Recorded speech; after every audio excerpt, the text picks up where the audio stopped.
Welcome to the Play Podcast with me, Douglas Schatz.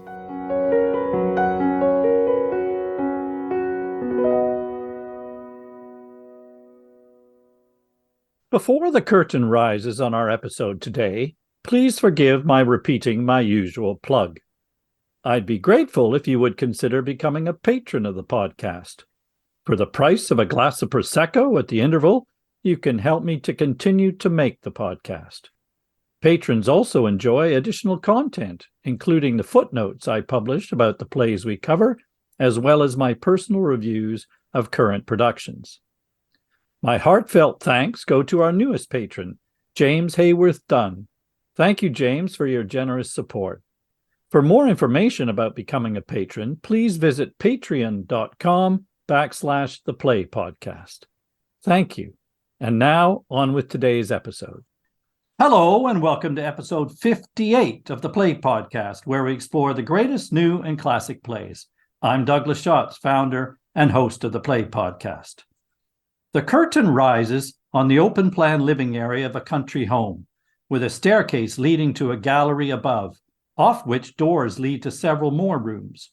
From the living area, French doors offer a view of the garden, and several other doors lead to a kitchen, study, and downstairs bathroom. As the stage directions particularly point out, this is a superb example of the traditional English set builder's craft, a place where the discerning theatergoer will feel instantly at home. A notable feature of the set is the extensive range of entrances and exits provided, for this stage is set for the performance of a classic English farce. In fact, what we're about to witness is a farce about putting on a farce, because this is Michael Frayn's iconic comedy, Noise is Off, in which a touring company is about to open their own play entitled Nothing On at the Grand Theatre in Weston-super-Mare. As the hapless actors struggle to remember their lines and hit their cues, Frayn gives us a glimpse backstage of the mechanics of theatre and of the disintegrating relationships of the cast as they toil through their interminable regional tour. Noise is Off is a work of theatrical genius, its parody of second-rate theater making itself delivered with extraordinary invention and immaculate timing, while also highlighting the humanity of its characters as they stumble through the chaos of the production and their lives. Frayn conceived the idea for the play in 1970 while watching from the wings a performance of his own farce, The Two of Us. He said, "It was funnier from behind than in front, and I thought that one day I must write a farce from behind." That one day was 12 years later, when Noise is Off premiered at the Lyric Theatre in Hammersmith in 1982, before transferring to the Savoy Theatre, where it won the Evening Standard Award for Best Comedy and ran for 5 years with 5 successive casts.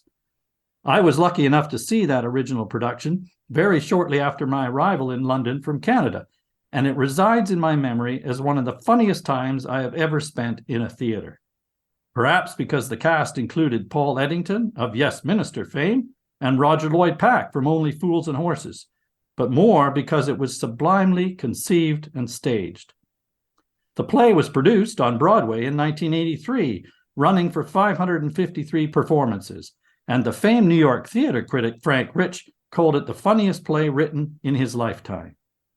It has been performed all over the world by both professional and amateur companies in the 40 years since, and now arrives on stage at the Phoenix Theatre in London's West End from the Theatre Royal in Bath in an hilarious production directed by Lindsay Posner with an all-star cast. I'm absolutely delighted to be joined today by Lindsay Posner himself. Congratulations on the show, Lindsay. Thanks so much for joining me. Thank you very much. It's good to be here. Before we go any further, I must do a brief, proper introduction to Lindsay. I'm in awe of his list of credits as a director, which are certainly too numerous to recite here, but include productions in what must be every major London theatre venue, as well as around the UK and in Ireland, Germany, the US, and Japan. His list of plays also happens to comprise many that we featured on the podcast, or would love to. As we record this, his latest show, a new production of Edward Albee's Who's Afraid of Virginia Woolf, is on stage at the Theatre Royal Bath, with Elizabeth McGovern and Dougray Scott doing battle as the notoriously unhappy couple. If you're listening to this before the 11th of February, you might still be able to catch the show in Bath.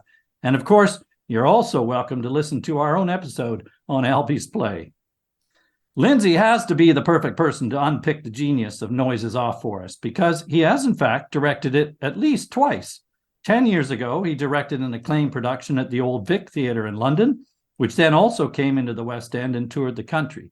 So, Lindsay, I want to start by going back and asking you if you remember where and when you first encountered Noises Off, and then what is it about it that keeps bringing you back?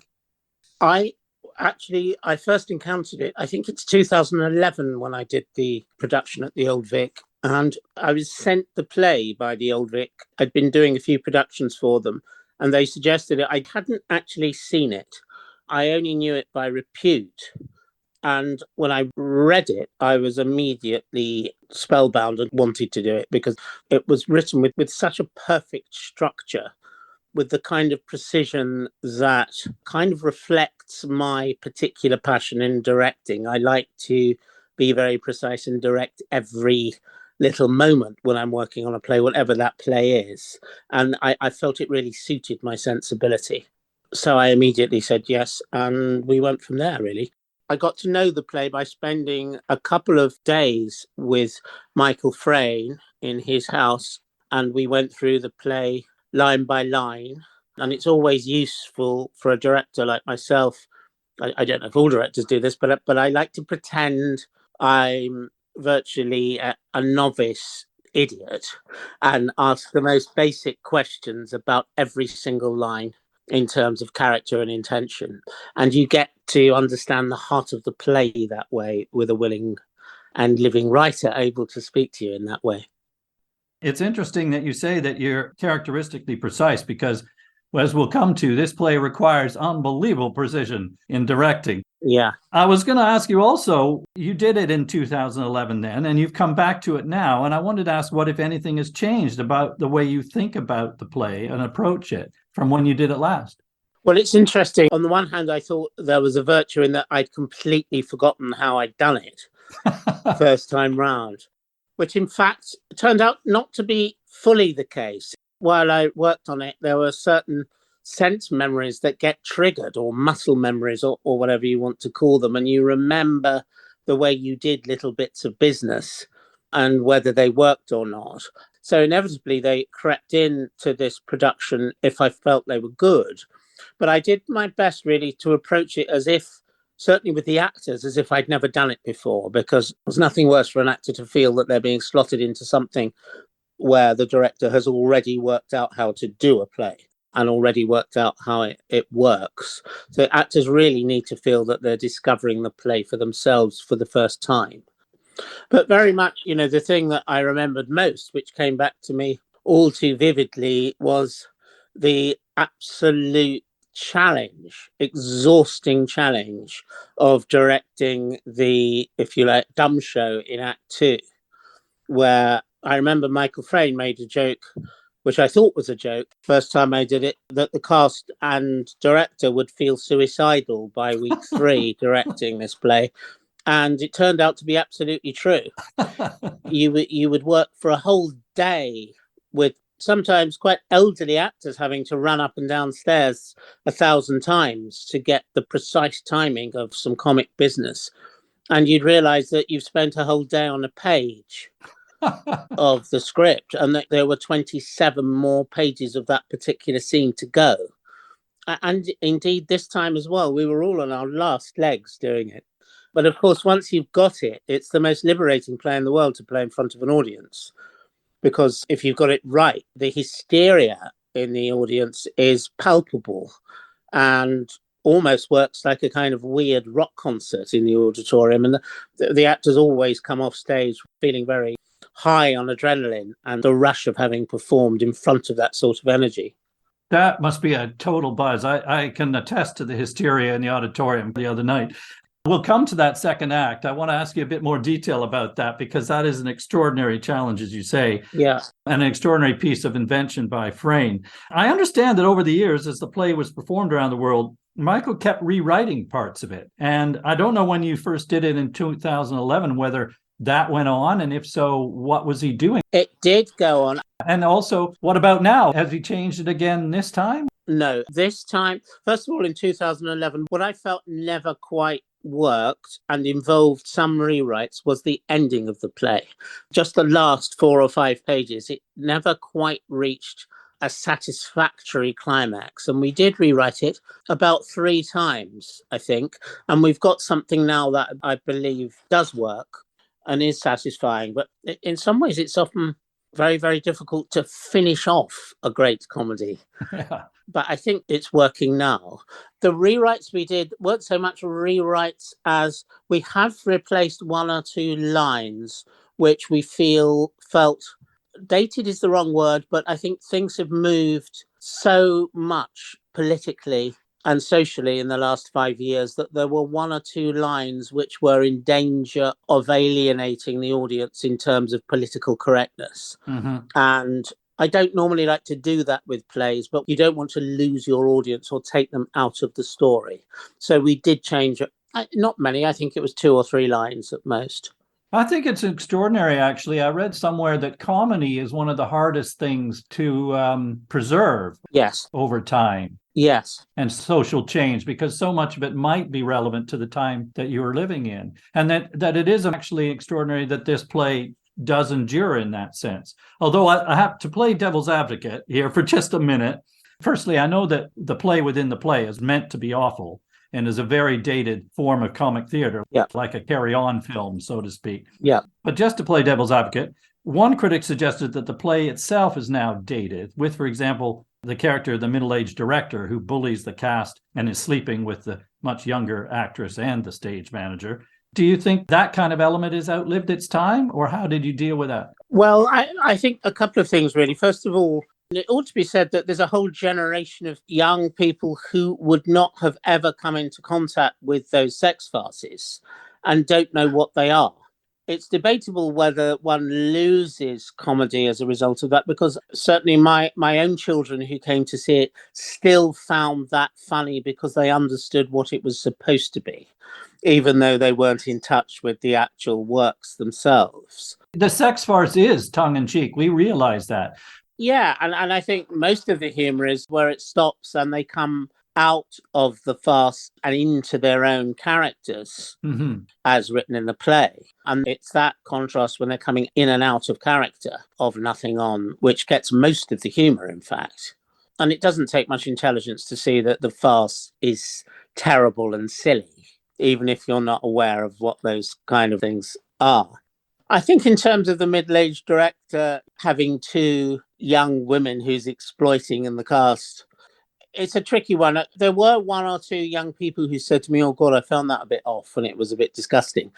On the other hand, I mean, because Michael Frayn is presenting a very satirical portrait and is sending him up, I do think that one can still laugh at that in that sense. You'd have to have very extreme opinions to say that that shouldn't be shown on the stage at all in whatever form, which of course is an argument. For what I imagine, Lindsay, are the very few listeners who don't know the play, or for those who wouldn't appreciate a reminder, I wonder if we could give them a very brief synopsis of what the setup is and what goes on over its 3 acts. Sure. And I mean very brief. Yes. The first act really sets up the next 2 acts, not so much in terms of exposition, but it sets up, we're watching a late dress rehearsal of the sex farce Nothing On, which keeps stopping because various characters within it who are playing the roles have various questions about it, or things stop because things go wrong in the set. That's pretty much Act 1. Act 2 switches the set round and you're watching a performance of this second-rate sex farce happening from backstage. By now, various tensions have arisen in the cast. The character of Gary, who's having an affair with the leading lady, Dottie, believes that she's two-timing him with Freddie, who's also in the cast, and it leads to all sorts of physical tension and comedy conflict backstage. Pretty much the whole of Act 2 is performed in near silence, apart from the play going on upstage beyond what the audience sees in the background, and is very much, if you like, a balletic comic dumb show, which is farcical in itself. We then return to the nothing on set for Act 3, where we're watching one of the final performances. I think it's at the Fish Market Theatre, Lowestoft, where things have deteriorated even further between the cast. There's open war between Dottie and Belinda, and the set is falling to pieces, and the performance descends into total anarchy, where the actors are desperately trying to keep the play going against all the odds.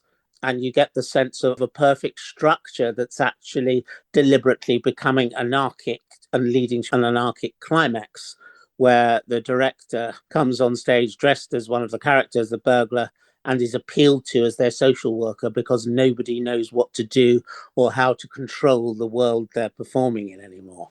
Yeah, they're making all the lines up by that point. Yeah. And as you mentioned, in the second act, we see the relationships of the cast acted out in mime because the play is still going on. Yeah. And the director is also, as I mentioned earlier, having an affair with two women and trying to keep them separate and both of them happy. Yes. So there's sort of classic farcical elements even in the real life cast, so to speak. I mentioned at the very beginning, Lindsay, that the play is about theater in some way. And I wanted to ask you, why do we love a play about the theater? Which I think we do. It's a very interesting question. I think for audiences who don't work in theatre themselves, there is a sort of glamour about it. And there always has been, not just in theatre, but obviously in movies as well. And I think the workings of theatre never cease to fascinate. I mean, what we have is a presentation of, if you like, mediocre theatrical personalities in Michael Frayn's play, where it's very much, that's the challenge of the show, really, because you're presenting a play that is meant to be mediocre on a mediocre set, but obviously it needs to be performed brilliantly with first-rate actors performing it. And it's a challenge, actually, because you have to suggest, first of all, with the set design, that the set isn't a great set. It needs to look a bit like a regional theatre, small-time regional theatre set, which hasn't involved much money and is flimsy and potentially falls to bits. But at the same time, you've got to make it good enough for the production to work, and an aesthetic where the audience doesn't feel it's the actual production that's cheap rather than the set itself. It's a bit of a trick, that, and it's also a trick that probably the farce as it happened in Lowestoft, as it really happened, if it did, would have been acted not quite as well as they're acting it on stage in front of a West End audience. But if you go that far, then it would be unwatchable because it would be too caricatured and hammy. Yeah, I think it's fascinating you saying how these actors have to be good to be bad. Yeah. And I love the sort of parody of the mediocre pretentiousness of acting, of course. In the first act in particular, they're all ostentatiously calling each other love and darling, being lovies, of course. Yes. And they're sort of touchingly concerned about their performances, even though we also recognize that they're mediocre. There's a wonderful line, isn't there, when Selden, who plays the burglar, who gets it all wrong, and the director gives him some encouragement saying, you know, your performance is very good. And he says, oh, how kind of you. I don't think I'm quite there yet. Yes, it's a very funny line. You think he's a long way from getting there yet, actually.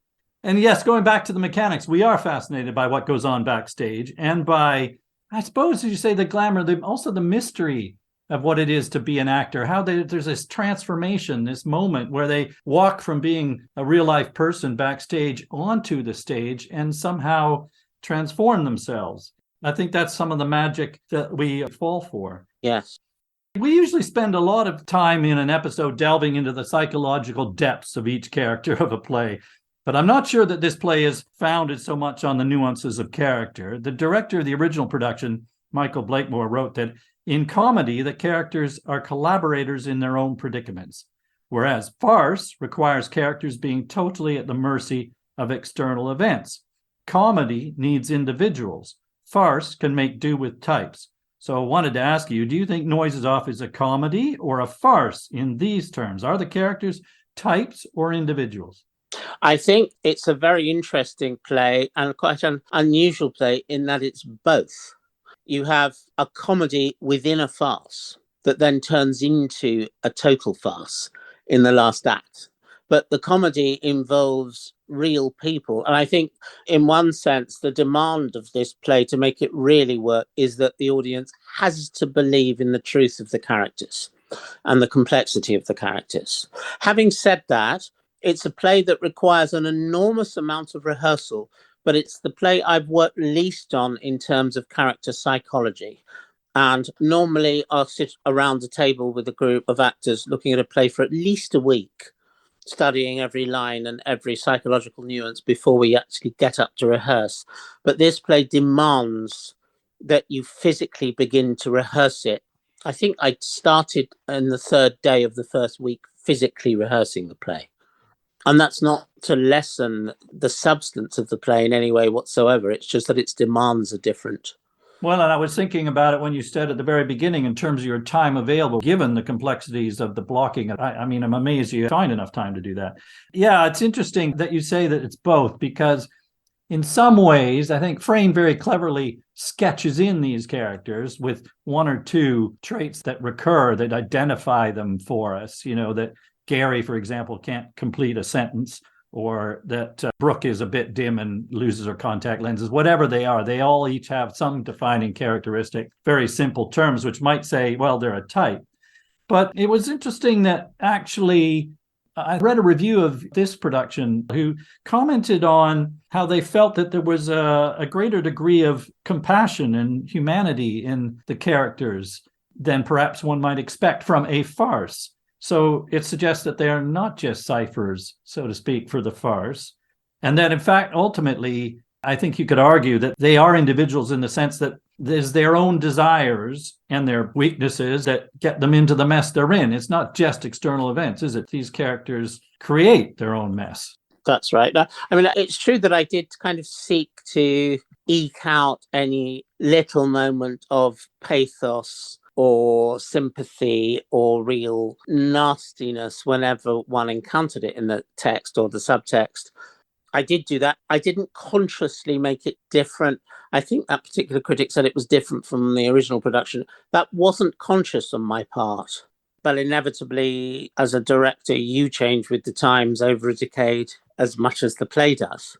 Well, and depending on the cast you have, the characters maybe came across as more real. Yes. You talked at the beginning about the structure of the play, which is, I think, one of the most distinctive and original elements of it is the sequence of the three acts, and how in particular we see it evolve over time. So we see a chronology where the relationships with the cast change, and that drives, of course, some of the action. But in particular in Act 2, which is what you described, where they turn the set around and we see the backstage. As you said, it's a farce and a comedy. So this act is farce as well, isn't it? Yes, that's exactly what's going on. You do get very precise stage directions from Michael Frayn that need to correspond to the dialogue that's going on the upstage part of the set, which the audience can't see. On the other hand, it's up to the actors and the director to find, the right energy and timing for it, and also you have to find a way of making it funny. So although what's given in the stage direction is potentially funny in itself, if you don't create it in the right way, it could actually be catastrophically tedious, in fact, and under-energized. So it's not a given that that will work.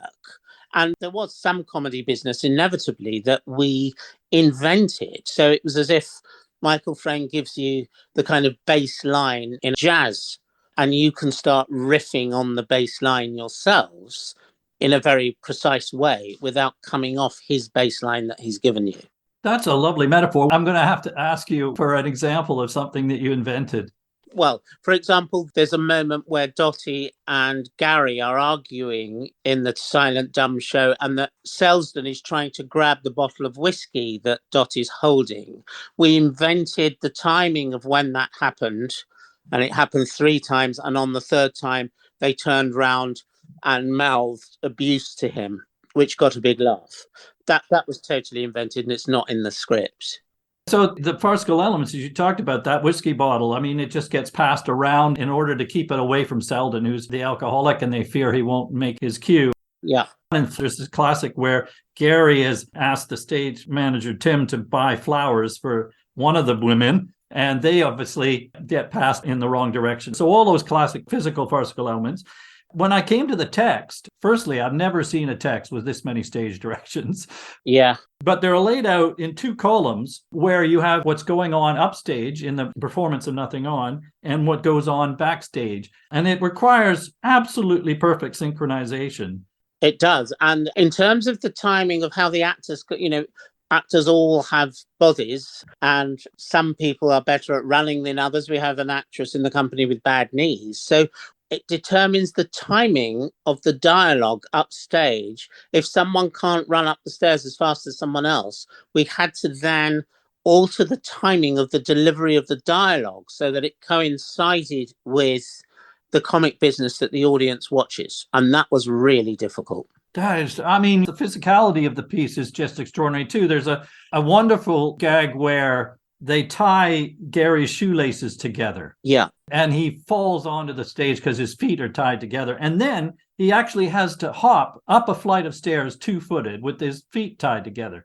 I mean, that's not easy. It's not. And again, we added to that business that the moment of him falling with his shoes tied, we took in stages because he's very adept physically, this particular actor, Joe Milson. He fell first onto the door, which got a round of applause, then allowed himself to fall onto the floor, which got another round of applause, and then he somersaulted backwards onto the set with his feet tied together, which isn't in the script, but obviously worked. Yeah, fantastic performance by Joe Milson.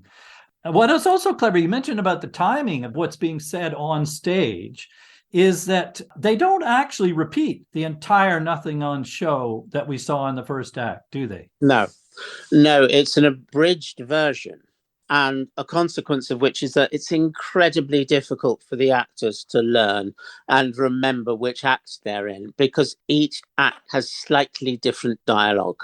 That sounds like they're almost living noises off, doesn't it? Yeah, that's exactly right.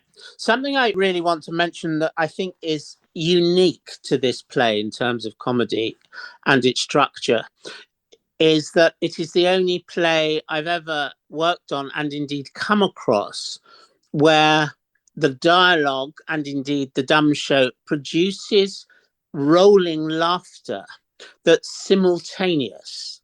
Normally in a comedy, any comedy actually that I've ever read, you have a laugh line, the actor delivers the laugh line, waits for the laugh, the energy of the laugh to die down, which is known professionally as riding the laugh, and then picking up with the next line. There's a sort of suspended action on stage while you wait for the laugh to happen, and the audience doesn't notice this.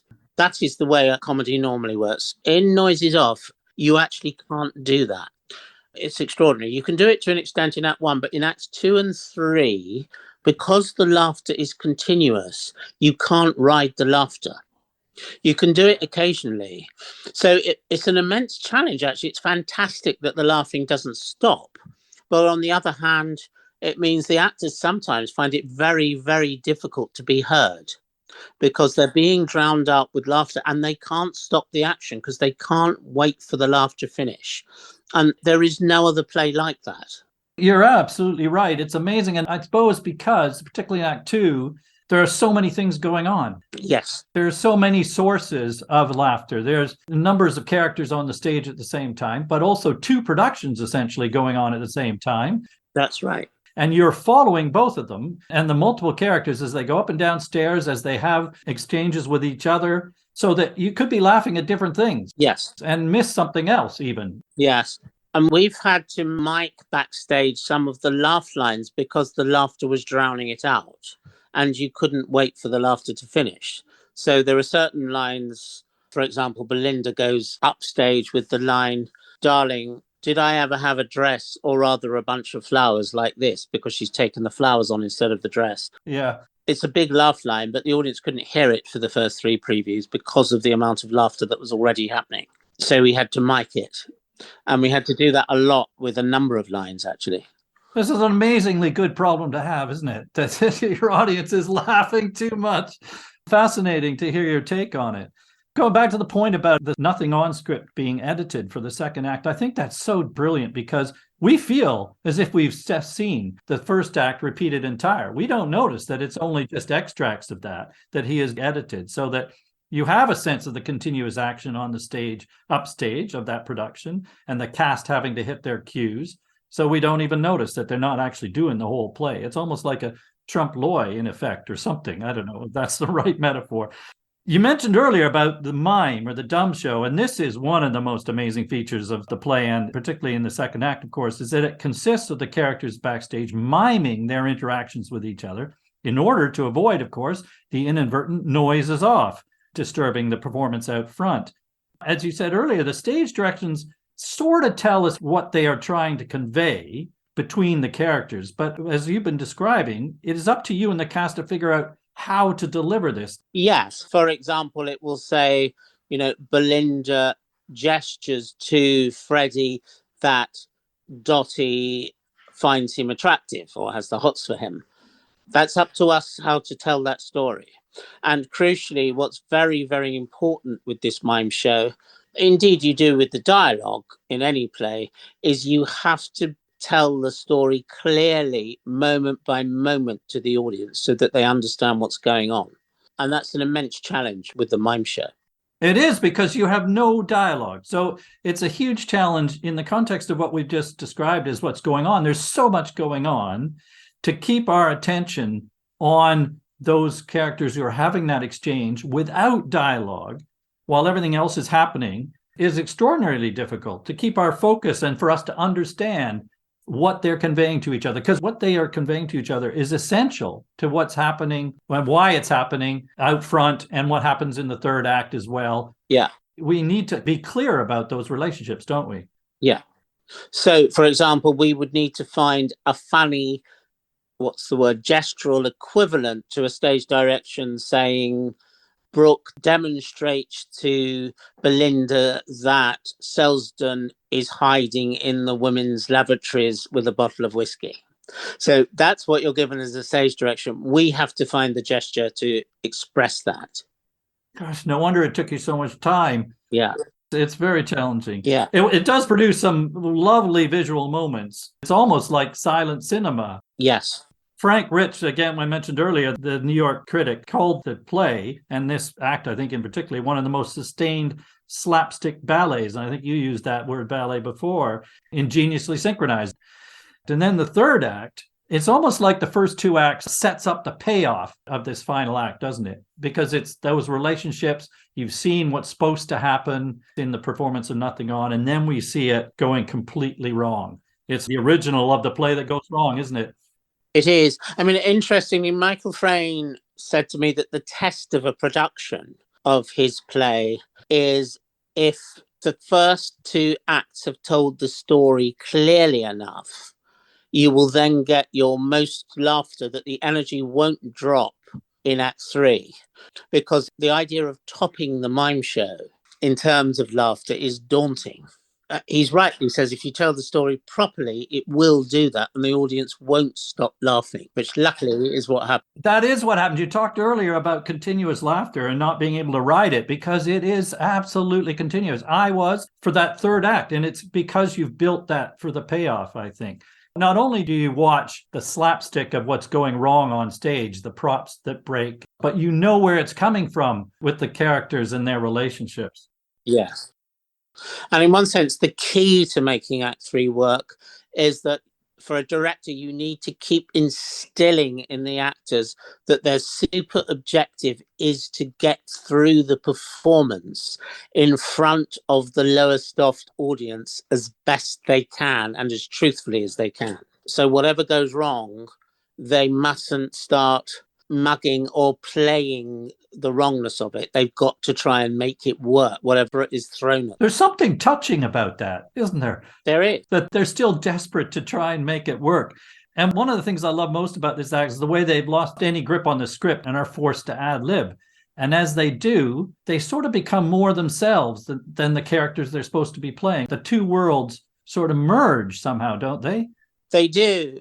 And inevitably, one can't help thinking that the play becomes a metaphor for society at large, what you're actually watching is a complete breakdown of order and the actor's inability to deal with a lack of structure. They desperately need structure and they desperately need to be led. Yes. We have Gary, who very cleverly Frayn had established at the beginning is unable to complete a sentence on his own if it isn't dialogue. And in the final act, when he's trying to ad lib, of course, he can't complete a sentence. That's right. He's not very good at this, being thrown out. Yes. Whereas Brooke, in her dim way, just sticks to the script, no matter what's in front of her. Yes. And Belinda just makes up any old nonsense to try and explain what's going on stage. It becomes more and more absurd. But you're right. I wanted to reference a more serious note that Frayn wrote in the introduction to the volume that Noises Off appears in, that his plays are all about how we impose our ideas upon the world around us, a world that is inherently chaotic and over which, of course, we have far less control than we think we do, I think he's suggesting. And he went on to explain it in Noises Off that the actors have fixed the world by learning roles and rehearsing their responses. The fear that haunts them is the unlearned and unrehearsed, the great dark chaos behind the set, inside the heart and brain, will seep back onto the stage.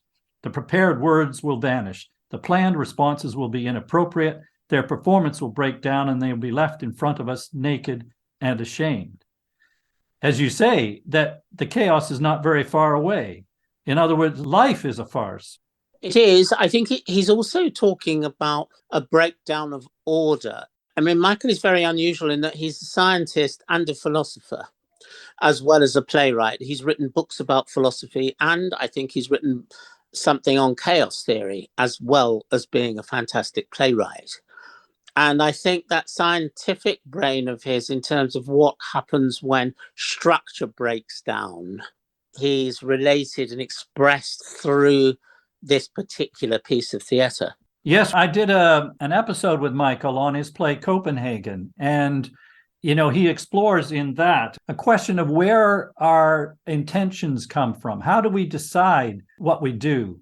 And I think his view is that it's pretty chaotic, that. Yeah. It's pretty arbitrary. And I think there's something about that underlying the play here, too. I think Lloyd, the director, says at one time, he tries to give Freddie, which is another lovely conceit. Freddie, as an actor, always wants to have a reason for why his character might be doing what he does. And he says to him, Freddie, love, why does anyone do anything? The well springs of human action are deep and cloudy. And I think he could be speaking about any of these characters and their own lives and the mess they get themselves into, as we said earlier, and perhaps ourselves, about whether we do understand why we do what we do and how things can get out of control, both individually and, as you say, social order, because it doesn't take long before the whole structure breaks down. That's absolutely right. Although I suppose what you say is absolutely right, but framed within the context of the fact that it's all tongue-in-cheek, if you like. Yes. I was going to say, I'm getting way too serious here, because I also read that Frayn, in his childhood, he had a love of both magic and music halls. And I thought that Noises Off has something of both of that in it, doesn't it? For sure. Yes, it absolutely does. There's a lot of the music hall in the play. It's interesting how that's endured, the humour of that, in the way it's presented by Michael Frayn. In other plays, it hasn't endured quite so much. But I think it is to do with the agenda he imposes on the audience in terms of his own structure, if that makes sense.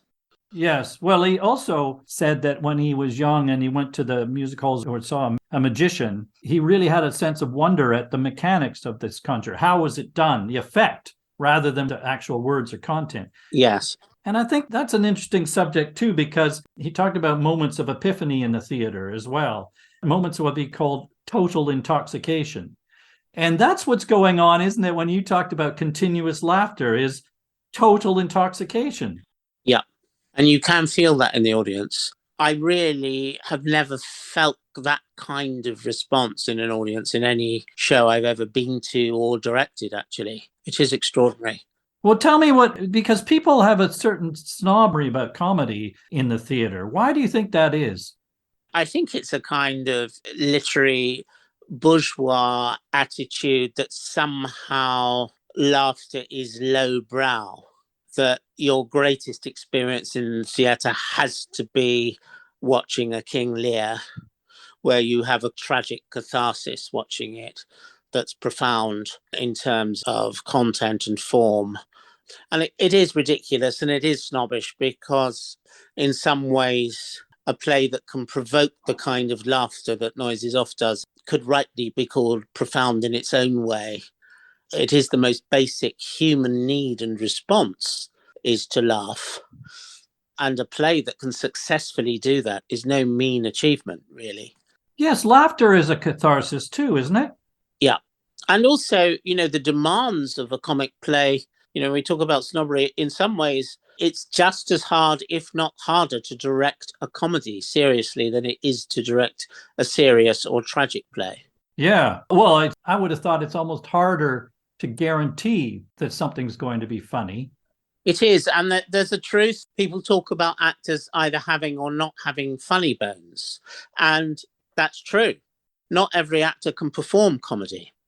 It requires a certain type of ability and a certain instinct in an actor who can sniff out what is funny. And not every actor can do that. No matter how much direction you give an actor, if they don't have those funny bones, they can't deliver a comedy. And it's something instinctive in the timing, isn't it, when they've got it? Yes. Going back to the point about laughter being good for you, it somehow feels like a profoundly healthy thing to do. I think when I was in the theater the other night, it's a release of stress. It comes from a level below that surface stress that we may have, the constant verbal script that's going on inside your head. It's an alternative to that. Yeah. Frayn said, farce is a brutally difficult form. It is also, of course, a despised one. In laughing at it, you have lost your moral dignity and you don't like to admit it afterwards. That's an interesting point of view about what laughter is. What is it about that we feel embarrassed about? I think perhaps the loss of dignity is that you're laughing and relating to something which is essentially absurd. I mean, I think in one sense, I don't know many audience members who will come out of a theatre saying, oh, I felt I lost my dignity watching watching that show. So in one sense, it's an exaggeration. But I know what he means. You're laughing at the absurdity of human behaviour and the silliness, and you're relating to it. So in that sense, you could say it's undignified. There is something unguarded about laughing as well, isn't there? It's by definition not guarded. No, that's right. And it is healthy in societies where people can laugh out loud. The sense of communion when 1,000 people are watching a play is immense. It's interesting. Last year, I directed a play in Tokyo where the Japanese culturally don't like to laugh publicly. And if you make a joke socially to a group of Japanese people, they'll put their hands in front of their mouths and try and repress the laughter. And it's a very interesting phenomenon. It was weird for me. I thought all my jokes that I thought were well-timed were falling totally flat. But well, I'm not sure that's a healthy way to go, because I think you're right about that collective feeling. And as a sort of relief compared to what's going on in the real world outside. And if we come back out of a theater together, having been through that experience or feeling that way, it might give us a different perspective on what's going on outside. Yes. What I think sometimes the more snobbish critics of this world, the mistake is they think it's dumbing down. It's some sort of mainstream dumbing down if everybody has a hearty laugh for 2 hours. Well, actually, that's a sort of snobbish thing to say in itself, isn't it? Because it's basically saying there's something wrong with us all being equal. Yeah, absolutely that. And it's interesting, I thought about slapstick, for example, as an element of the comedy in this play, because I'm a bit of a sucker for slapstick, I have to say. And I think there are a lot of people who are. What is it about slapstick, do you think, Lindsay, that it works? Well, it's interesting because it doesn't always work. I think it works when it comes out of a psychological and, if you like, physical truth that's then extended and exaggerated. For me, where slapstick doesn't work is when you're watching deliberately contrived comedy business that's clearly business, that's not truthful. For me, that's not funny. And I think you can see bad slapstick that just isn't funny. It could be ingeniously and cleverly executed, but if it doesn't come out of truth, it's never funny. I guess you're saying it must be unexpected for those who are involved, right? Yeah. And that makes it truer, that it's unexpected. Yeah. As opposed to being able to see the gag coming. Exactly. And it needs to be based on truth. It's interesting about that point about moral dignity. I think that we recognize that it's chaos. We're laughing at the absurdity. And it's that lack of control in ourselves, but also that we're witnessing that makes us uncomfortable. Yeah. And it's like with slapstick. In a way, there's something very direct about it, isn't it? We all... There is. I mean, it still fascinates me how much everyone, including myself, laughs at the dropping of trousers. Trousers falling down in an absurd situation can still be funny. I think for the audience watching Noises Off, it's the idea of Selsden's trousers falling down when he's in front of the upstage audience that makes them laugh. And it's partly to do with, well, we relate, I think, don't we, to the peril. And it might even be the pain. Sometimes we can understand that there's the potential real pain in slapstick, of course. Yes. Although innocently. So we are vicariously experiencing that. It is innocent. And it's innocent when Freddie says, darling, you know, he puts some sort of bleach on his trousers and he says it eats through trousers. And the audience laugh their head off when they see the hole in his trousers by the crotch. Yeah. Pretty simple, but it works. It's simple and it's innocent.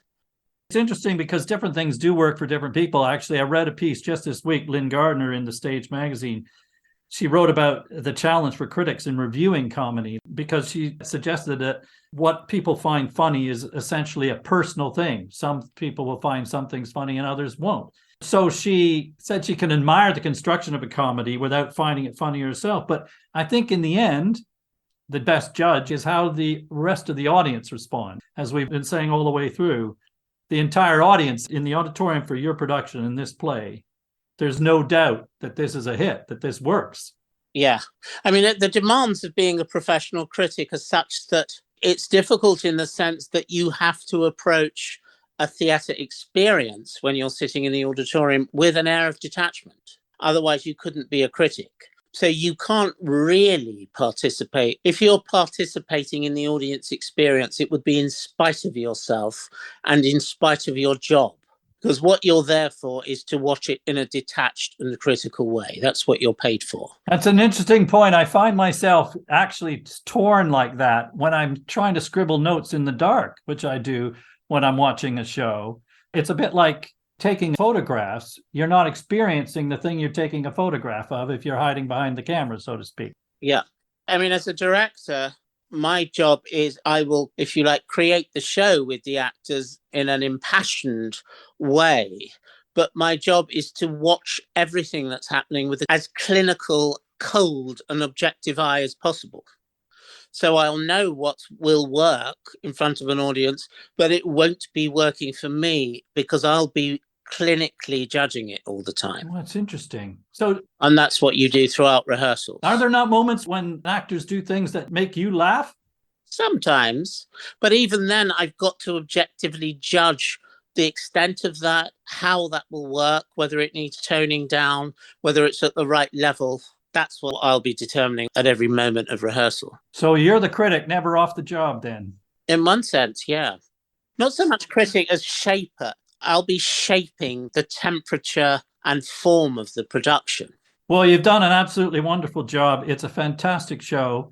Thank you for that, Lindsay. Before we finish, I can't resist asking you, as you come to the end of your own tour of this show, if you have any stories of Noises Off with your own cast and crew. Constantly. It may not be the relationships, but were there any fantastic mishaps? Yeah, actually, weirdly, on the press night of this show, unbeknown to the audience, the whole sequence of choreographed telephone in Act 3 falling off the table, it went disastrously wrong. And I think about half a page of dialogue had to be cut and the actors ad-libbed slightly to make it work. We were all mortified. The audience loved it and didn't realise that the table wasn't meant to fall over, that the phone was in the wrong place, and some of the dialogue was changed during the show. There was also a sprained ankle that happened in Act 3.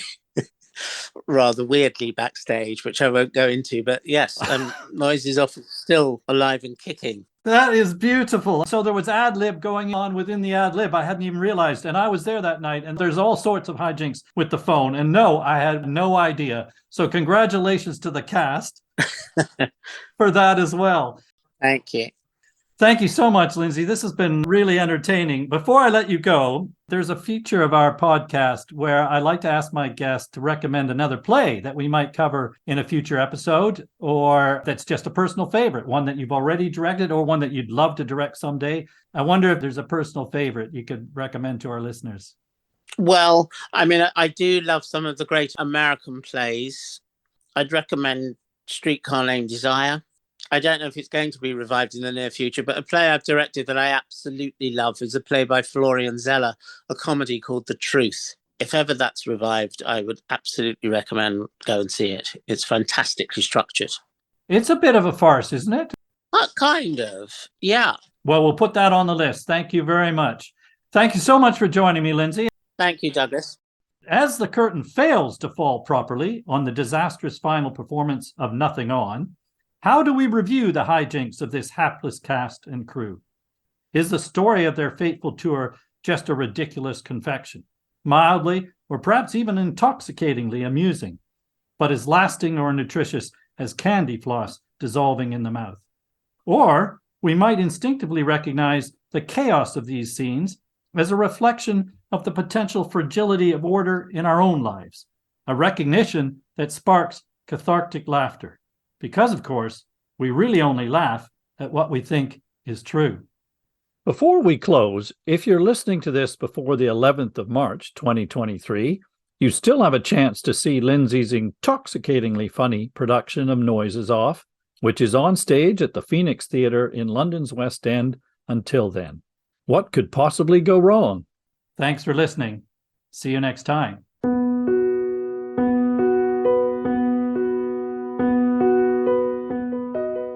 There are additional footnotes about this and every other play that we cover in the podcast available to our patrons. Patrons also enjoy exclusive access to the Play Review, bonus episodes in which I review current productions that I see in my regular theater going. To become a patron, visit patreon.com/theplaypodcast and follow us on Twitter and Facebook at The Play Pod and on Instagram at The Play Podcast. Thank you again for listening and for your support. See you next time.